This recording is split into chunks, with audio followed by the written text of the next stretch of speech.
Welcome to the Teaching Innovations Lab video podcast today with Dr. Matthias Bannert from the KOF, the Swiss Economic Institute. My name is Dr. Eric Jentges, and I'm the head of the Teaching Innovations Lab at the Department for Management, Technology and Economics at ETH Zurich. It's great to have Matthias with us, and he will tell us a bit more about who he is, what he does, and how he came to KOF. Great to have you. Let's jump into a conversation. Hi, Eric. Thanks for having me. Great to be here, and I appreciate the opportunity to exchange a little bit in these days and times. And yeah, thanks for putting this up. Thanks so much for being on the show. If you're new to this, watching from afar or listening from afar, we try to build a forum and a platform at our department where we, even in these times where we are more or less stuck in our home offices, find opportunities to reach out across our research chairs, research groups, and connect with our scientific staff, researchers, people in a supporting position. And Matthias agreed to give us an insight into what he does in his daily work at KOF. Well, I do a lot of things, so it's a little bit difficult where to start, also because I've been here for more than 11 years. Mm-hmm. So I've done various things. You could summarize at least the most recent work is programming with data, but also a lot of explanation, a lot about supporting our PhD candidates, our postdocs with their programming, but also partners from the outside, establishing data pipelines and so on. Yeah. When you look back, when you were younger, like at high school, what did you want to become? Did you think I'm going to be a programmer? I'm going to be like a data manager in that sense, or what was your ambition back then? Well, that's actually a good question, because it wasn't so planned, and many people think, okay, he's with computers, he must be good at math, but I'm not. I'm terrible at math, and also terrible at math for an economist. But what brought me to computers and to programming actually is languages.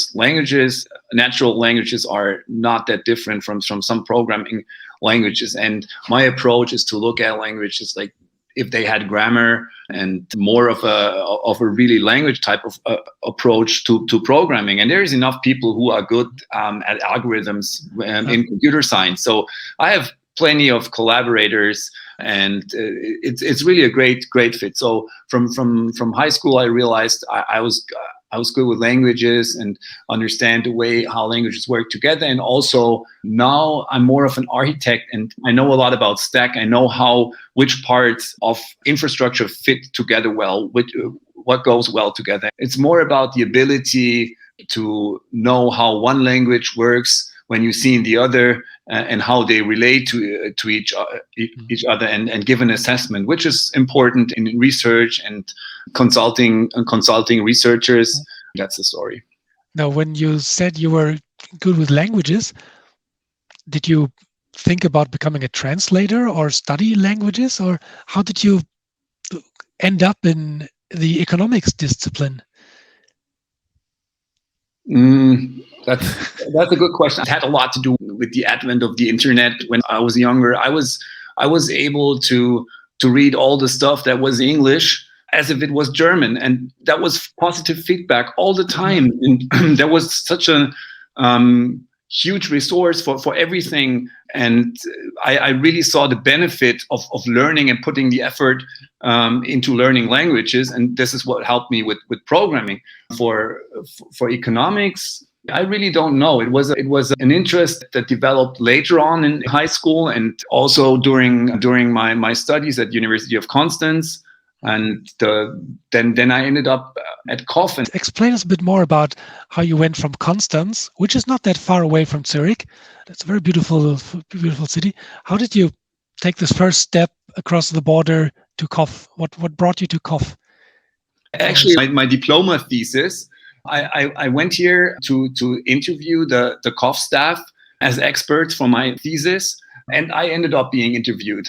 Just like today. But yeah, a little bit just like that. I mean, they just thought that the research was interesting. I was at that time already into online surveys and selectivity in online sample selection biases with online research. And at that time, COF wasn't doing a lot about that, and they found it interesting. And so we ended up working together, and I still enjoy it. And even though I do a lot of other things than that right now. Yeah. So you've been at COF for almost a decade or a bit longer even now, right? Yeah. So you're one of the persons who has a lot of organizational knowledge already. I think you've seen basically generations of doctoral candidates come, graduate, and continue. What is something that you find is a like constant development at COF? How's COF different now than 10 years ago? How did that change have to do with the recent year of the corona pandemic and us all working at home? What the pandemic did for us is accelerate the trends we were already on. Like also for my work, like 2 years ago, we were basically looking at quarterly and monthly data mostly as researchers, but also as an institute in the media and so on. We were mostly looking at these typical macroeconomic time series, doing most of our research based on that type of frequency. And then with the corona pandemic, it was more, okay, we need to look at things on a weekly or even daily basis and see whether some stuff that they implemented already shown some effects, or if there's already an impact, stuff like this. So it kind of accelerated what I was working on already, like automating stuff, improving on the data exchange, what the stuff you read in the media, like PDFs, Excel, a spreadsheet, all these type of documents being difficult to handle when you have to be fast and automated, and if there is no standard. We've been working on this for quite a while. So for me, this last year was actually helpful in some regards. Of course, it has been a challenge in others. Crazy busy, yes. But I was really busy, especially during the first lockdown. But I thought, okay, you can also make good use of this for your agenda and what you're trying to do, like accelerating the stuff, improving data, the exchange of data. And for students, I mean, yeah, this would be really interesting. Like, if it accelerates so much, does it require new types of skills for people to work with that data? And do students need to acquire new kinds of skills? And if so, which are those?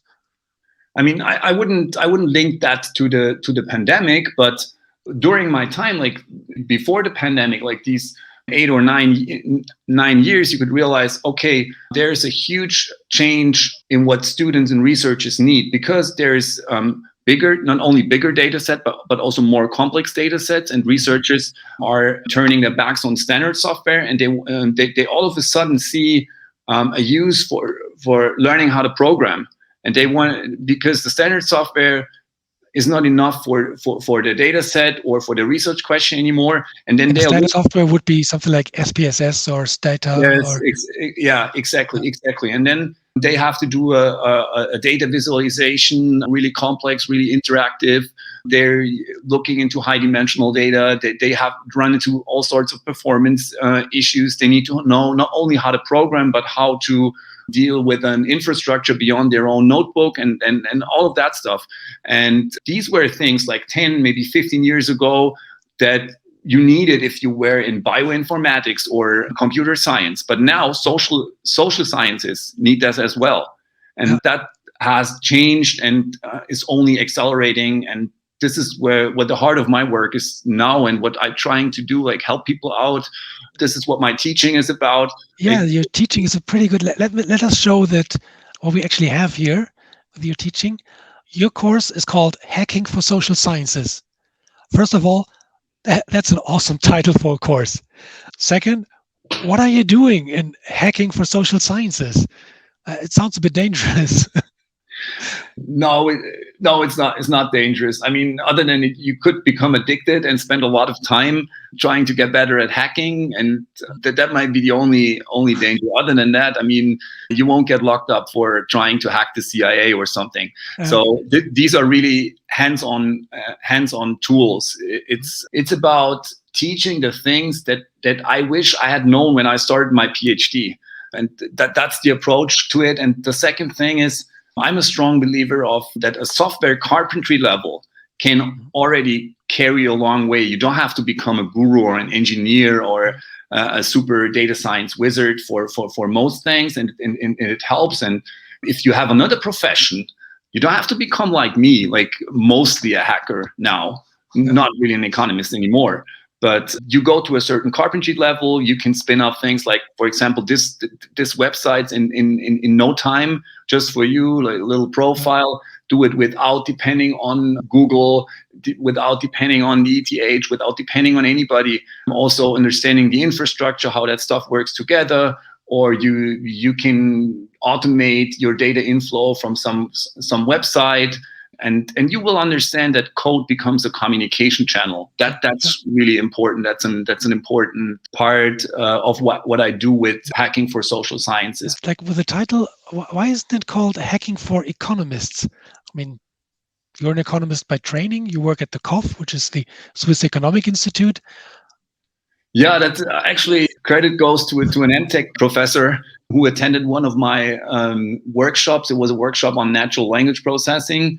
And I told him about this course, and he said, why you call it hacking for economists? This is useful for people beyond economics. Call it hacking for social sciences, and more people will listen, and it will be more interesting, and there will be a lot of synergies. And I thought, well, he's right. So how many people were in your course the last time?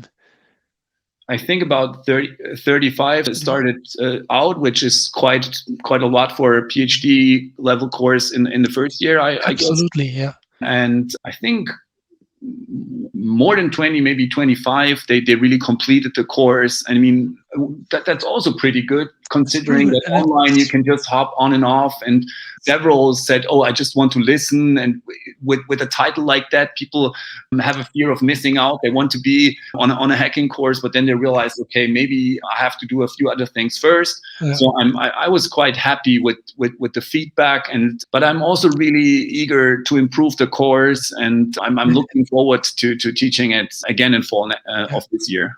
It was a course specifically aimed at doctoral researchers, right? Doctoral candidates. Yes. Did you have like different departments in there, or was it mainly a crowd from the Department for Management, Technology, and Economics? Well, we allowed for other departments as well. I would say maybe 60% or 70% of the audience were from MTech, but there were also several other departments, and on top of that, there were people like from outside ETH attending these as guests. Yeah. And I saw that you're very progressive with it, like making it public. So you started a YouTube channel to bring in some course content. You have a book, an online book. What are your experiences with that?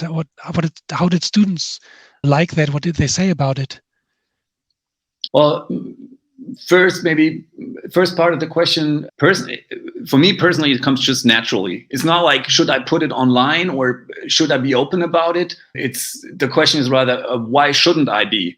Because I'm an open source enthusiast. Lots of what I know and what I believe, like the role of open source, like when we are in a situation where people at the age of 40. They cannot say, okay, I'm going to retire in a couple of years, and I don't know all this stuff because my curriculum didn't cover it. They have to learn stuff maybe at the age of 40, even at the age of 35, you can be badly outdated if you're unlucky. And so there has to be resources, and the open source community does a lot, and we all contribute to this. ETH has been traditionally a huge contributor to my main language, the R language for statistical computing. And yeah, that's why I'm open, and why I say, okay, I've benefited from this. I'm going to give back, and also you get better feedback when it's open, and with these R packages around, with the book that you mentioned.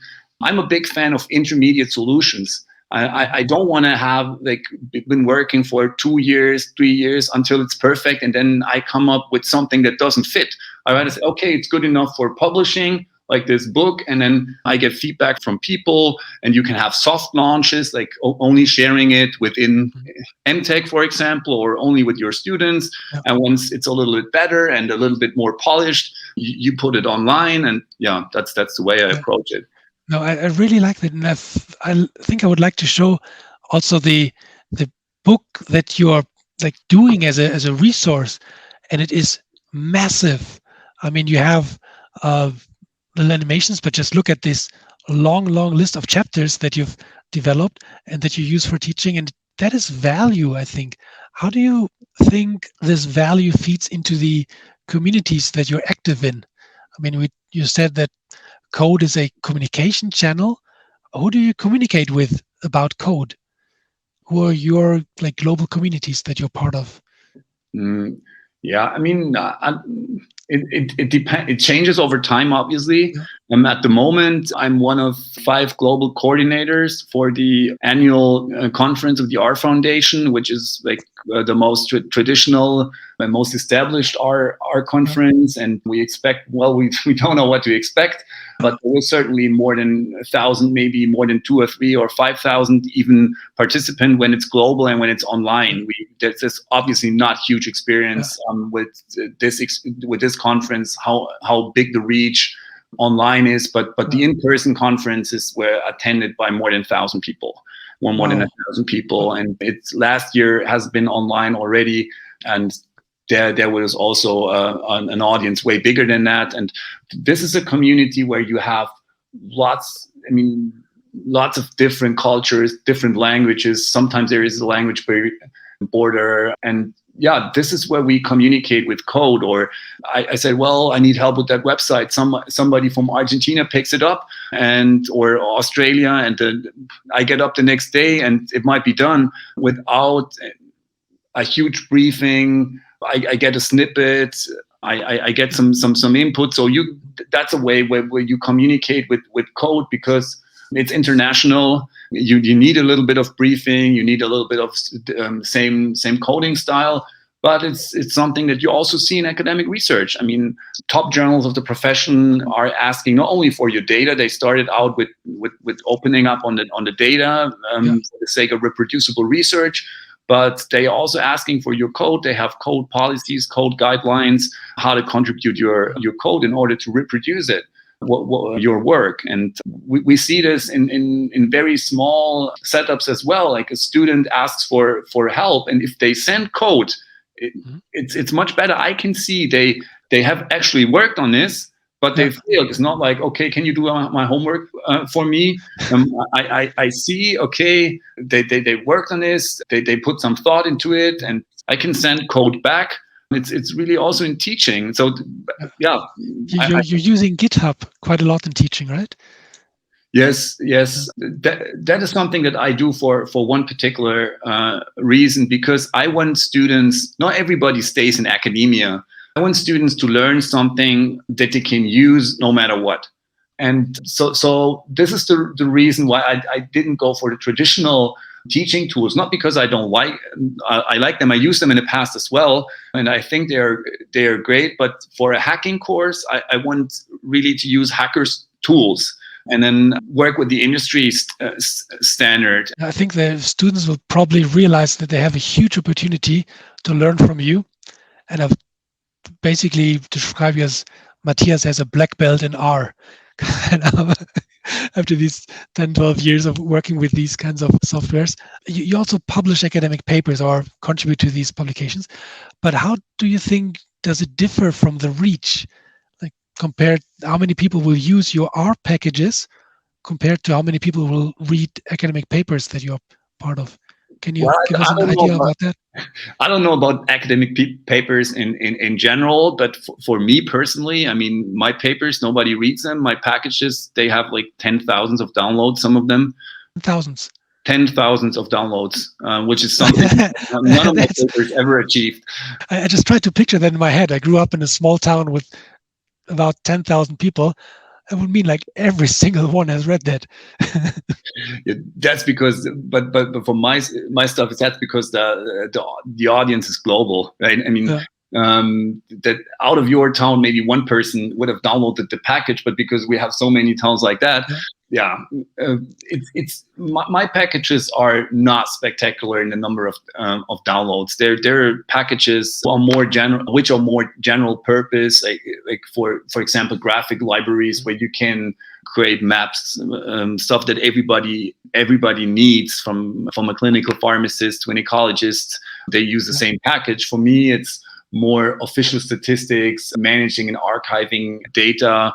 Yeah, you need that when you are in a federal statistical or in a local statistical office or institution that is big enough to host their own data, but at the same time not huge. So that is some corporate product that they are locked into. So it's a niche, but it's still nice, and you still get yeah. feedback because it's worldwide and it sums up.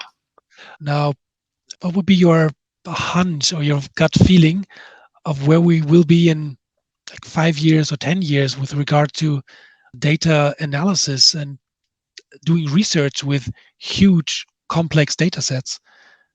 Well, of course, that's a difficult question, and I can't answer it, but I think I have good advice for students, We'll especially take advice, please. especially for students who are not computer science students, who are just learning how to program on top of everything. Don't be afraid to put your money on the wrong language, because you really can't.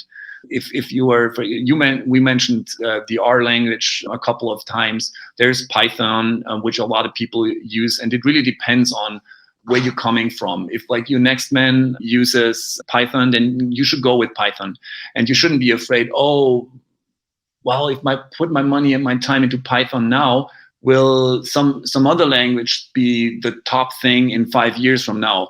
The Yeah, important thing is that you need to learn the approach, that you need to say, okay, I'm going away from just clicking or outsourcing statistics to understanding how to handle data using a programming language.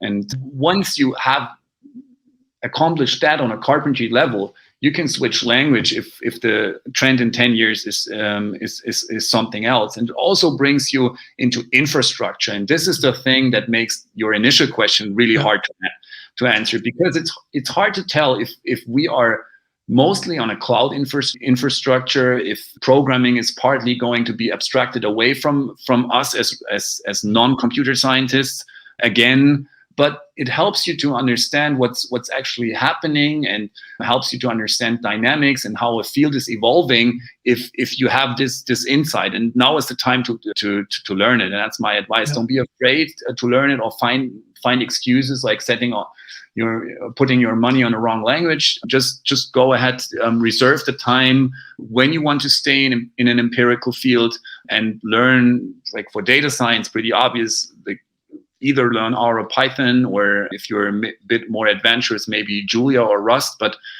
start with a serious programming language. yeah. And do you think researchers still have to like do it all by themselves, or is it a more collaborative exercise now? Oh, I love that question. I love that question. And it's something, there's a term for it. It's called research engineering. And Okay. I think one of the problems in social sciences at the moment is that research engineering doesn't get enough credit. In other fields like natural sciences, it's a no-brainer. I mean, if there's a person on a team that that spent her entire life learning how to operate the lab, like from a technical perspective, she's on that paper no matter what. And Yeah, there's a huge list of authors in economics. It's often still maybe one or two or three authors, and there may be a footnote. There may be a footnote about the guy who did the high performance computing or set up that server cluster. And if there's this movement like for research engineering, and also one of our keynote speakers at UseR is a pioneer for research engineers. I think this is a topic, and this will also drive a little bit, or not only a little bit, like where the people that have these hybrid skills go. yeah, and that way it will have an impact. So the answer, if researchers of a particular field do not respect research engineers, they have to learn the stuff by themselves up until a certain degree, and up after that they are limited because they have to do other things, and then they will be, you know what I mean? And then yeah, I mean, it's you work with young researchers in your course, Hacking for Social Sciences, and they are approaching complex, big data sets in their doctoral thesis. Can they come back to you and ask you for an advice or a consultation? Yes, absolutely. I mean, that's also the beauty of working at COF and MTech, that nobody ever said, no, you can't do it because those are not students of ETH anymore, or your course is over, or whatever. Totally. I encourage people. We have the Slack workspace, which is kind of the informal channel for what we do. And I say, hey, the course may be over. You may have passed the exam, but you can come back. And the best thing that you could ever see as a lecturer is people from different courses, like different generations of the course, or other people who you just invited to the Slack space, they're helping out each other. And this is what actually happens. I mean, of course, I have to be a catalyst often at the moment, and then make this channel really valuable and worth looking at. But I also see people talking to each other more and more. And I just try to provide this type of infrastructure. And I always say, hey, you can always drop me an email. And even after the course is over, I try to answer it. If you don't receive an answer after a couple of days, try again. I may be swamped, but I'm totally willing. And it's not like over 10 years that this is a cumulative thing that you cannot manage anymore. I mean, those students, they grow up and they won't need you anymore, or come back with something and say, hey, I've implemented this better than you did like 5 years ago. Maybe you want to go back and improve on your own package and stuff. It's only for a short amount of time, and that's why you can do it. And I really enjoy doing it. And I encourage everybody, no matter whether they read my book, found a tweet, or whatever, to contact me and ask for help. And if I have no time, I have no time. But if I have time, I will help. Yeah, no, that's great. Thank you so much for offering this. And I think it also is a great opportunity for people who are maybe stuck in home office and work on their research papers to use our digital communication tools and reach out. I mean, it's a great offer that you make. And I also think this research engineering, this collaborative approach, is something that we need to become more comfortable with.